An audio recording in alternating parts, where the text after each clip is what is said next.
Being generous with her food on set. Ultimate sharer. I'm just a feeder. Yeah, it's true. You would feed me.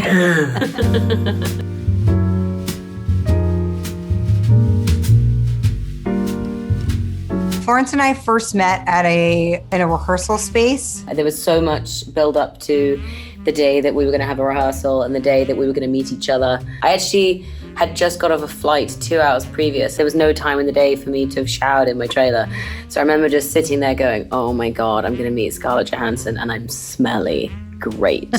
Fantastic. I was a little nervous because I was kind of geeked out. Sherlyn and I had been geeking out. Let me tell my story. Sorry, I just can't believe that you geeked out. It's about you, my friend. I was a little intimidated, really, because you were very grounded and in yourself and there to do the work and everything. And I was like, everybody was like, okay, you ready to go over and meet Scarlett? And I was like, yes. Oh no, there is so much pressure and what am I going to say? And then we ended up tickling each other in a trust exercise. And yeah, it was all good.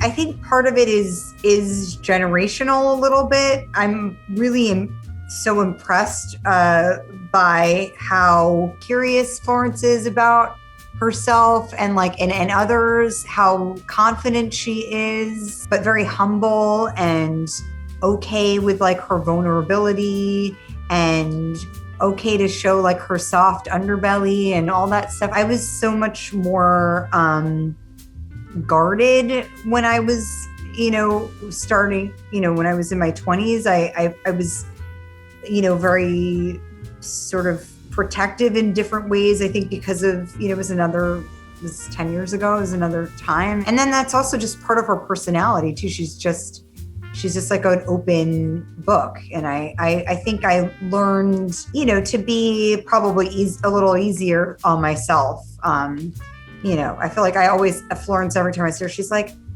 don't say that. That's not true. She's always she's like, don't say that about yourself. That's not true, whatever. Number one thing that I was just so impressed and excited to join in with was the fun that Scarlett had on these big sequences. Just she'd always come in so happy and doing a little jig. Or for example, there was a buggy that she would drive around the studios and she put a big furry spider on it. Just all these wonderful, silly things that would just keep days going.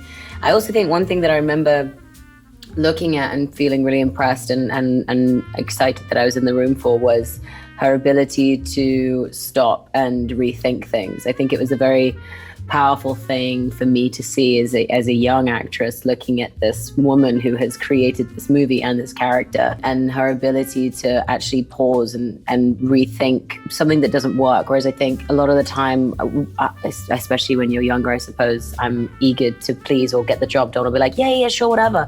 And it was really cool to see this woman just pause a set for a second and fix an issue and not worry about how many people were saying, come on, we may as well just shoot it. It was like Scarlett was taking control. So yeah, that was a wonderful thing to learn and watch.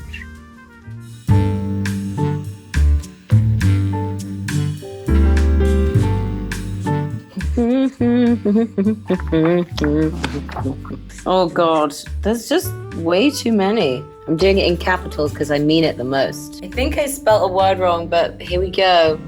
I got beautiful rosy cheeks when she laughs. Mine says, you have a smile that lights up the room. Oh, stop it. Look at those rosy cheeks. See what I'm saying? Look what happens to her cheeks when she laughs. They go all up here and rosy. Being generous with her food on set. Ultimate sharer. I'm just a feeder. Yeah, it's true. You would feed me. It's because I was like, you're eating the same salad? Florence has a crazy salad that she's obsessed with, that she makes it every day. I just loved making salads, and Scarlett was like, here, have some of this garlic gazpacho before we do a scene that's so close that maybe instead of acting tears, you can just smell each other's breath.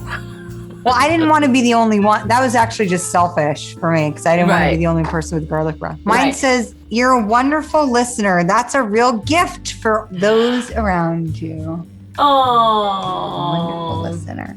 It's true. Yeah. Florence is a very compassionate person. When we were on the pole, when we were hanging off the pole, Scarlett went down for a wee and she came back and she brought this tub of half-baked cookies. They weren't fully baked, they were half-baked, and we literally stood at the bottom of the pole before we got heaved back up and just ate them with our bare fingers, and it was just a mush of amazing cookie dough / melted chocolate.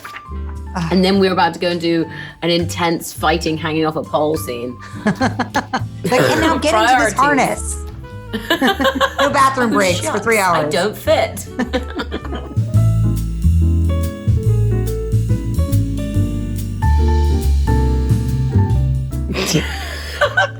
Okay, excuse the face. You kind of look like an evil doll in mine. Oh, great. You know, like real life. Great. This is awful. Your hand. Did you just rip it out? And then I'm going to give you a weird little hand with a slice of pizza. I'm going to give you really long lashes. That's what you look like to me. Oh, yay! That's what you look like to me. She's giant eyeballs, beautiful. tiny nose, little smile. I don't see your body. I just see your beautiful smile. That's well, I'll show this camera first. I actually gave you like That's so good. That's so good. I'll continue it and send it to you in the post. I learned that Florence is a master cartoonist. I didn't know that. I learned that Scarlett fed me to give me garlic breath. I've learned a lot of things actually from Scarlett today. I didn't know how much she watched of me, and it's been really lovely to hear that she actually saw everything, and that all the things that I remembered as such massive moments in my memory of Black Widow filming was the same for her, and that's really cool. Our shared experience. Yeah. Thanks, Glamour, for putting our friendship to the test.